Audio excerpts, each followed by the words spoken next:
السلام علیکم خواتین و حضرات، میں ہوں آپ کی میزبان یاسمین آفتاب علی، چینل یاسمین آفتاب علی اور پروگرام یاسمین آفتاب علی کے ساتھ۔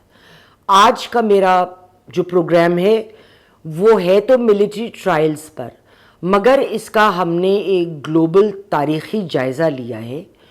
ان بڑے بڑے کیسز کی بات کری ہے جہاں سویلینز کا ٹرائل ملٹری کورٹس میں کیا گیا ہے۔ آج بھی یورپین یونین، جرمنی، یو کے اور یو ایس میں سویلینز کا ملٹری ٹرائل ہوتا ہے۔ اس کی کیا وجوہات ہیں، اس کا کیا بیک گراؤنڈ ہے اور پاکستان کا قانون کیا کہتا ہے، ہم ایک کمپیریٹیو انالیسس آج اس موضوع پہ کریں گے۔ اور ہمارا لینڈسکیپ بہت بڑا ہے۔ آپ نے خواتین و حضرات اگر ابھی تک چینل یاسمین آفتاب علی کو سبسکرائب نہیں کیا تو مہربانی فرما کے بیل آئیکن دبائیں اور چینل کو ضرور سبسکرائب کیجیے تاکہ ہمارا پروگرام لگتے ہی آپ تک پہنچ سکے۔ امریکہ کا لیگل سسٹم ایک واضح تفریق کرتا ہے جو سویلینز کا ٹرائل ہے اور جو ٹرائل بنتا ہے ملٹری کا، لیکن بعض کیسز میں ملٹری کورٹس کو سول کورٹس میں امریکہ میں بھی فوقیت حاصل ہے۔ اور کن معاملوں میں حاصل ہے؟ جب معاملہ نیشنل سیکیورٹی پہ آ جائے اور جو سول جرائم ہوں لیکن ان کا کانٹیکسٹ ملٹری ہو جائے۔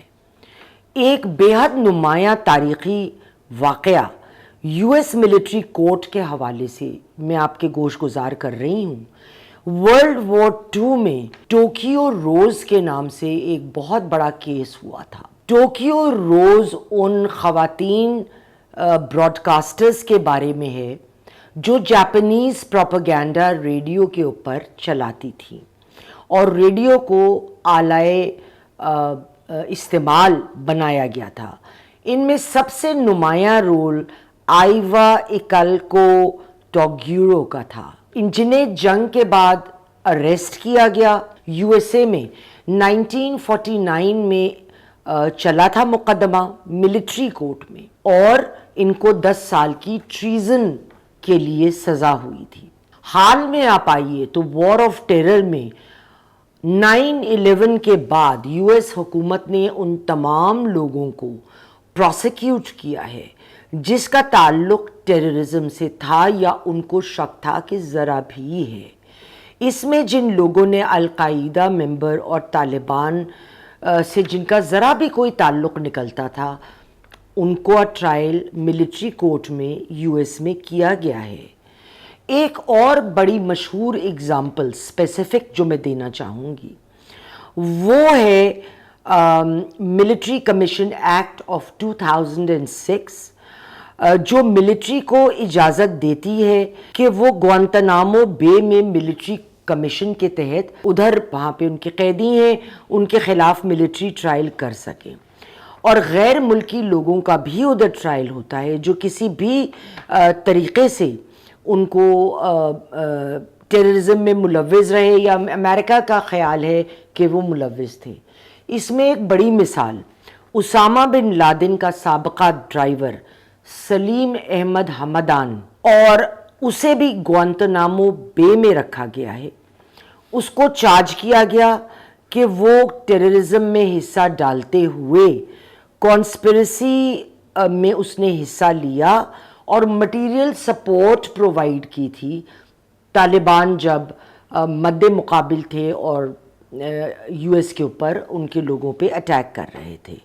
جو ملٹری کمیشن تھا یہ اس کے تحت گوانتانامو بے میں حمدان کی ٹرائل کی گئی۔ 2008 میں یو ایس سپریم کورٹ نے حمدان ورسس رامسفیلڈ کیس میں کہا کہ ملٹری کمیشن یو ایس کا جو ہے وہ یو ایس کے قوانین کو وائلیٹ کرتا ہے۔ سزا بھی ختم نہیں ہوئی، کچھ نہیں بدلا۔ کانگریس نے ملٹری کمیشن کے کچھ شقوں کو یو ایس کی ریکوائرمنٹ سے ان کے مدر لا سے الائن کر کے اور وہ کیس کیا بھی، اس میں حمدان کو سزا بھی ہوئی۔ اگر ہم یو کے کی جانب دیکھیں تو وہاں بھی سویلینز کا ٹرائل ملٹری کورٹ میں ہو سکتا ہے، جہاں ملک کی سیکیورٹی اور سالمیت کو خطرے میں ڈال دیا جائے یا جنگ کے حالات ہوں، یو کے ملٹری کورٹ سویلین کا ٹرائل قانونی طور پر کر سکتے ہیں۔ جہاں پہ وائلنس ہو، پروٹیسٹ اتنی وائلنٹ ہو جائیں کہ ملٹری انسٹالیشنز پہ اٹیک کیا جائے یا کسی بھی دوسری ٹیررزم کی شکل اختیار کر لے۔ یو ایس اے اور یورپ میں سویلین کا پروٹیسٹ اکثر وائلنس کی طرف گیا ہے، جس سے ملٹری انسٹالیشنز پہ حملے بھی ہوئے ہیں۔ نہ صرف ان اقدام کا موجودہ حکومت اور ملک کو ڈیسٹیبلائز کرنا ہے، بلکہ سلامتی کے لیے بھی پوری دنیا میں خطرہ سمجھا جاتا ہے۔ 1971 میں نیو یارک میں ایٹیکا پریزن رائٹس ہوئے تھے، جس میں ملٹری انسٹالیشنز پہ حملہ نہیں کیا گیا، لیکن اس لیے ہوئے کہ وہ قیدیوں کا کہنا تھا کہ جیل میں ہمیں وہ سہولیات میسر نہیں ہیں جو اصولی طور پہ ہمیں ملنی چاہیے۔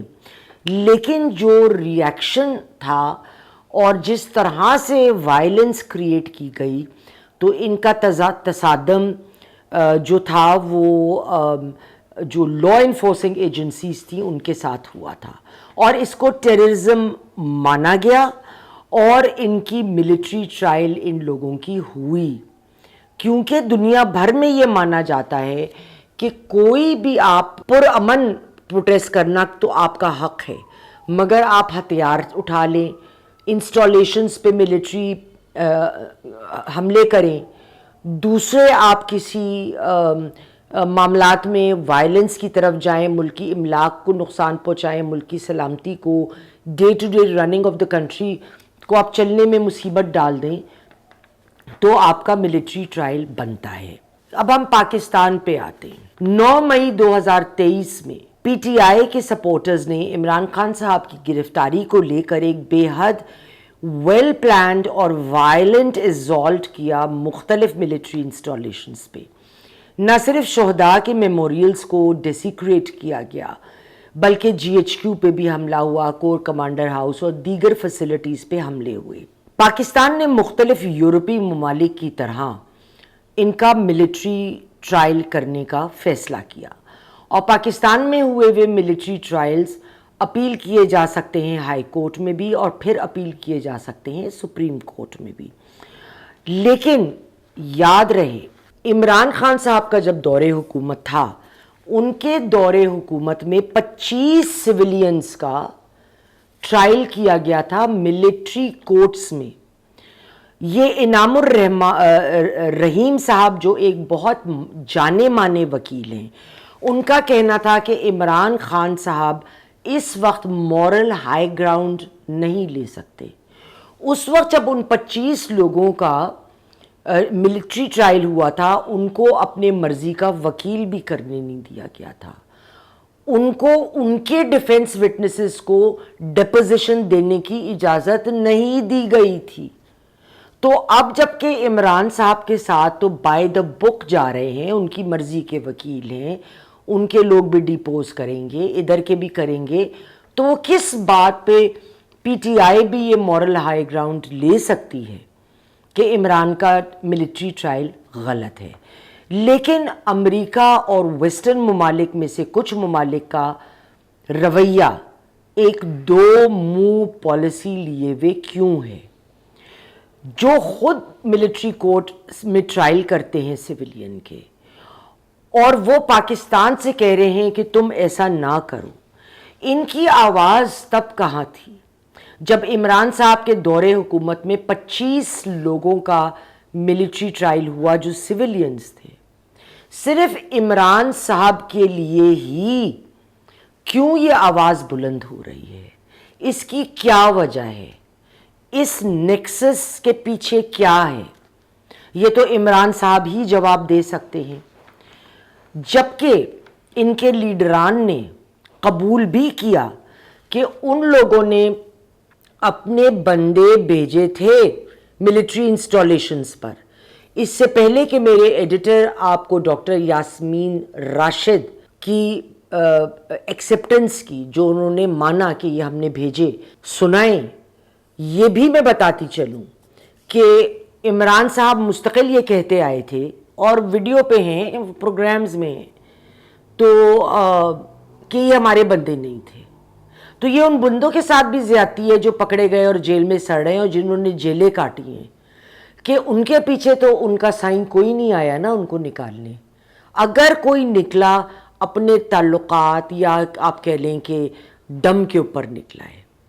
آئیے خواتین و حضرات کلپ دیکھتے ہیں اور پھر اگلے پروگرام میں پھر ملاقات ہوگی. توڑ پھوڑ کر کے آگ لگائی, کارکنوں کو کور کمانڈر ہاؤس بھیجنے کا ڈاکٹر یاسمین راشد نے اعتراف کر لیا.